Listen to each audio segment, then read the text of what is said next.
Well, I think our story starts probably Friday when we left work, and the word we had was that Katrina was going to head into Florida, and so we had sort of breathed a sigh of relief. For our briefing on Saturday morning, I could definitely feel the shift in the room of the people. You know, it was much more serious, and we decided we better leave. And we packed enough clothes for like 2 or 3 days and decided, you know, we'd be back. About 2:30 in the morning, I got up and went to the computer and did the little weather thing, and I saw the magnitude of this thing. About 24 hours before the storm hit, I walked in, and all the lines had converged. They said, we're in deep trouble. It's class 5, and it looks like we're going to take the hit. Sunday, we started opening shelters. We were opening up like to the last minute because the outpouring, people realized that this was a bad storm. And it was beginning to be felt, and they were getting some reports. And I remember then telling you, this is like the real deal. This is real serious. Things began deteriorating pretty quickly Sunday evening, and a very strange sensation of watching a storm coming toward our home, toward our school system. The night that I was getting out of my car going into the EOC, I never will forget the last words I heard on the radio station was, "Good night, Southeast Louisiana. Have sweet dreams. Tomorrow when you wake up, Camille and Betsy will be just a sheer memory. Katrina will be the thing that you will always remember." The eye of the storm passed over Slidell, which is my home. 12 o'clock, 11 o'clock, water still rising. Around 1 o'clock, water came right in the house, and we couldn't go out the front because it was rushing in too fast, so we had to go out the back. And we climbed to the front of the attic, and we sat there on the studs in the roof. And then the water came up, and eventually we could feel like the water on our feet, and it came and stopped about to our waist. I watched these huge pine trees just crash to the ground. Most of them just snapped in half. So you could just tell by the atmosphere in the room and by the calls that were coming in that there was a lot of hurting people and a lot of things going on. We kept moving to different places in the house, depending on which part of the house we thought the next tree might fall. And at one point, we didn't know where to go, so we just stood in the middle of the house in this hallway. When we went out and saw the devastation, it's hard to describe to you. Homes with water, thousands of them, with water up to the eave height, to the roof height. Homes completely gone, just a slab there. Other homes, as we traveled in other areas of the parish, trees would actually cut homes in half. They would just break open like an egg. Our parish government officials took a ride as soon as they could to the Slidell area. And when they came back, they did not have to say a word to me. The look on their face told the story. And I remember walking over like power lines that had fallen down, and I'm like, is this safe? And my stepdad was just directing everybody, you know, cross this one, hop over this one, jump over this one. And I just remember seeing like, this can't be happening. Like, is this really real?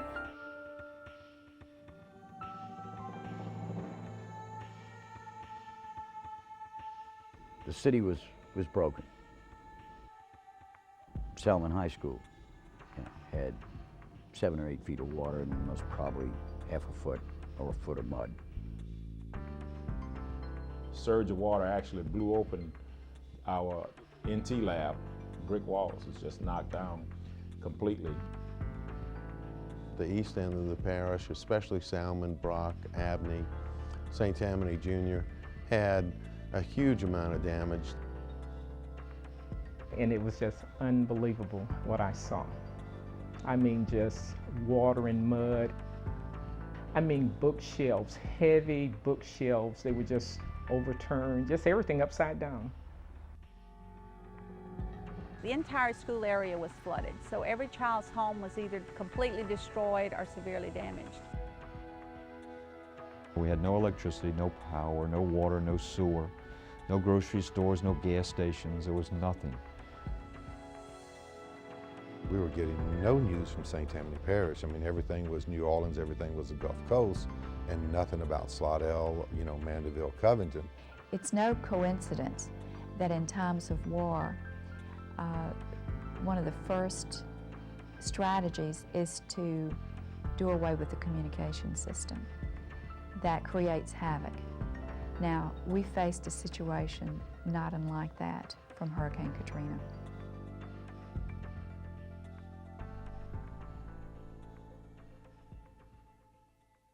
Our school system, that's why they play such a coordinated effort with us, is there are shelters.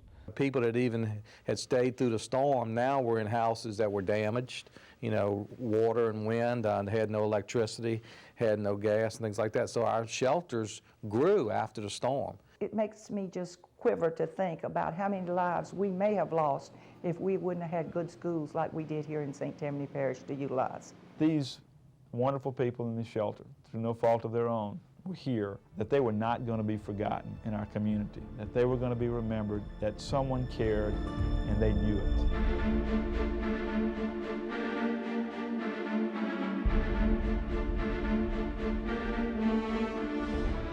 Palmville High School facility became a central staging area for all of those first responders. So it was more like a military base than a school. We were feeding breakfast, lunch, and dinner. It turned out to be about 250 people. So it was a tremendous cooperation between community resources and the school.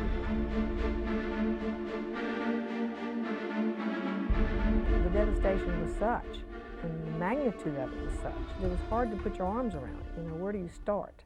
Thursday morning, we had our first meeting, official meeting with Kevin Davis. His first words were, what can we do to help the school system? And remember, while this was playing out, New Orleans was in the news with people on rooftops waiting to be rescued. Everyone with a 504 or 985 area code, there was no contact. So that was a little frightening. We had families and employees that we knew were, very much wanting to know what's happened to our jobs, what's happened to our schools. And it was real important, we thought, to make a decision and to send a signal about what was going on in St. Tammany. And we did put out word as best we could that we wouldn't reopen before October 1st.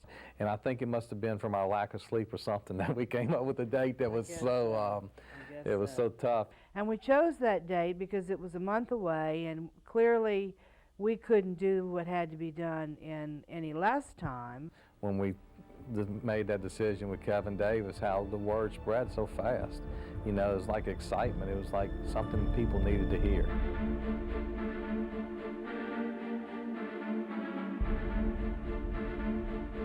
And then we got word that the state superintendent, Cecil Picard, wanted all of the affected districts to send representatives to a meeting on Friday.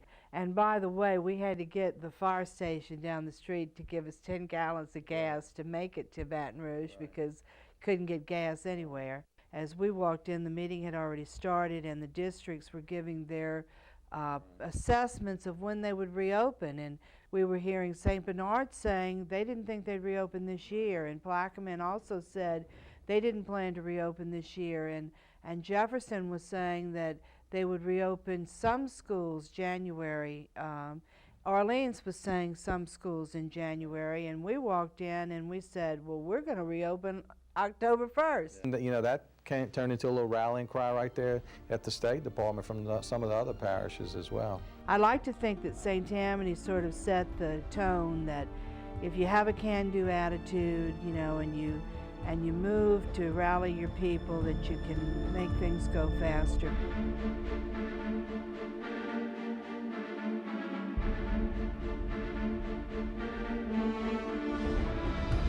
We went home and started working with Louis Bouillon and our IT people to try to get our website going. We thought that was going to be our most reliable means of communication to the people who weren't in St. Tammany. That gave them something to hold on to so that they knew at least the school system was working and they would have something to come back to. And by midnight that night, we had heard from 1,200 of our employees. That shows an importance not only from employees, how important their job is and what they feel like their role in the community is, but how important parents in the community feel about the school itself. Because people want to be connected. You know, they wanted to be back in the community. They didn't want to be disconnected out there where they had evacuated. Remember all the encouraging messages they were sending back to us too, you know, from them. They were logging in, tell us where they were, and man, I want to come back. I was thrilled when I heard that A, we had power, telephones, and Lewis had our website up. That meant that we could start coming home.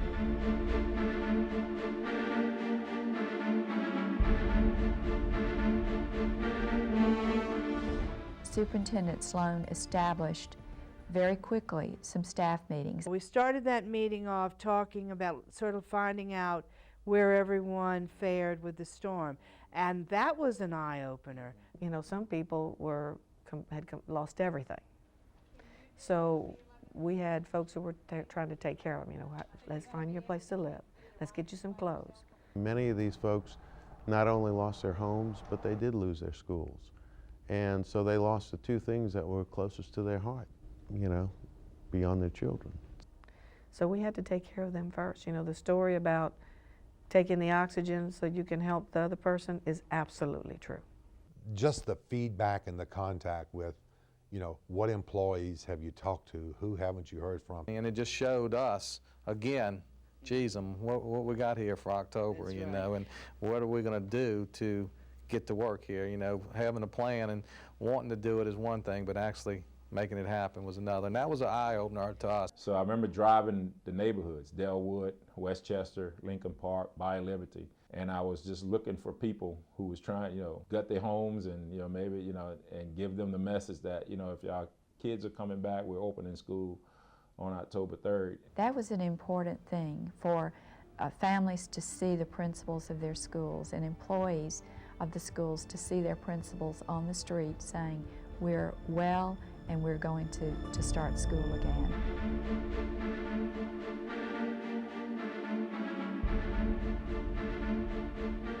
Superintendent, you know, all of you have done a great job. I know every day we discover a new problem. We knew that to open our parish up, that the schools were going to be a key component to that. Kevin Davis started having these daily, what we call mayor's meetings. The mayors came, the school board came, CLECO, the phone company, the Red Cross, FEMA. The way for us to pass information based on what our requirements were, the easiest way to do it was at these meetings. Decisions were made in that room. And one of the first things that we had some major concerns with was the debris on our campus. We didn't have the people, we didn't have the equipment or anything like that. We coordinated the military to the schools. I think I had about 600 under our command. At some point it may have risen to about 3,000. During that time, it was like 95 degrees outside. And they would go and cut fallen trees and remove debris and work 12 hours a day. And then when they returned, you know, if you asked them, how was your day? Outstanding, ma'am. After the storm, once the decision was made for us to start school back, the decision was made to start, you know, athletics.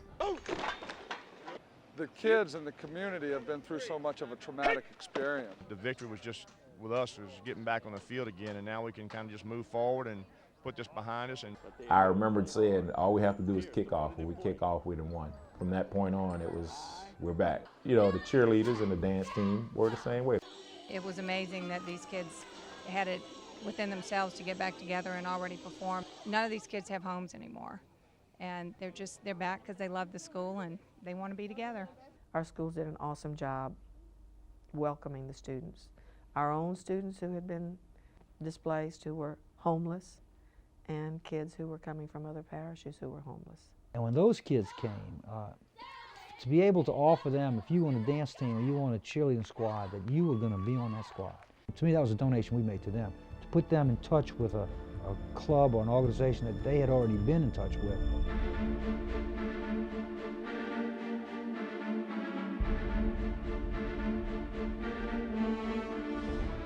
We were actually beginning to believe that we could make that October 1st date. Debris was being cleared away, schools were being repaired. When we were getting our shelters cleared out in preparation for getting those schools, and then something else happened. Hurricane Rita. That's right. But I remember that mayor's meeting that day. People were really frazzled. And then, you know, Kevin says, I really need y'all to open some shelters again. You know, I tell the story.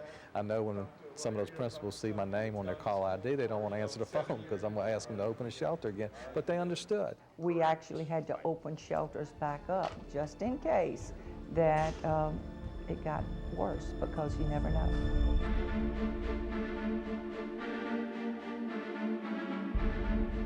That was down to the wire.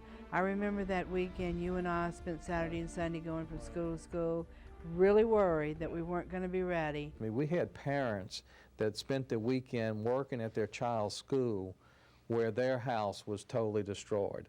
I mean, they were raking the yard of Abney Elementary School where their own yard had a refrigerator and their chest of drawers and every piece of clothing that they owned in their front yard. And that was just like an unbelievable feeling. That weekend was a real turning point for our school system because we made the first goal we set for ourselves. I told the story to the board about, you know, realizing after Sunday afternoon, after we knew we were going to make it, that had been the easy part, that the hard part was ahead of us.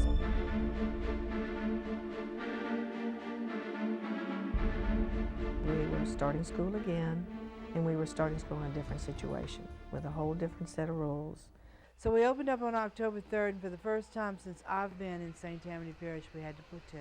I remember that Salmon High School was our school that was the most damaged, and we were able to work with them and work with their faculty and staff and to put them on the campus of North Shore High School. And I can tell you, it was just unreal, the relationship that those two schools developed, and it started right there from the top with Mike Peterson and Byron Williams. The students put up signs for us, welcoming us. Our students, they just took the lead, and I mean, they came up with signs that said Spanthers. I mean, went above and beyond what we ever expected for it to be.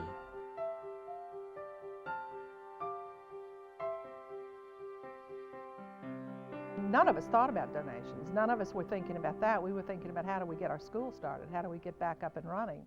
And all of a sudden, we got the first call. We were just all amazed and touched by the number of people and organizations that called wanting to help. Unbelievable the amount of people from all over the country that are willing to help.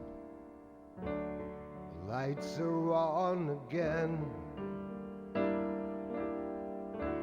It has just been awesome the way that people have reached out to us. And you remember then.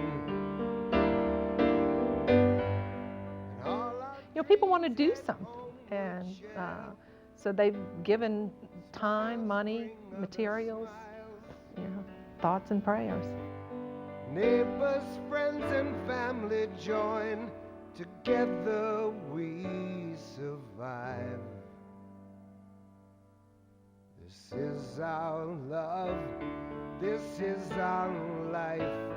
This is our home, Louisiana.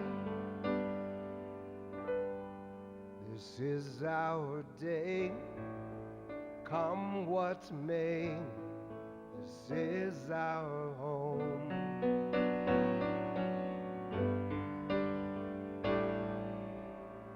Breaking dawn, a tender morn. The ultimate measure of a man is not where he stands in times of comfort and convenience, but where he stands in conflict and challenge. A jester laughs. I think it makes you a stronger person. It makes you open to look outside the box and what you can do. And all our hopes flow back to you. The music plays. We have been forever changed. You know, we will all reach out and help our fellow man. Majesty, together we survive. This is our love. We're here, we're well, we've been hurt, but we're going to recover. We're going to be back on our feet. This is our day. And you can count on it. Come what may, this is our home. This is our love. This is our life. This is our home, Louisiana. never going to be like it was. This is our day. It's going to be different. Come what may. Things are going to be better. This is our home. This is home, and this is where I need to be.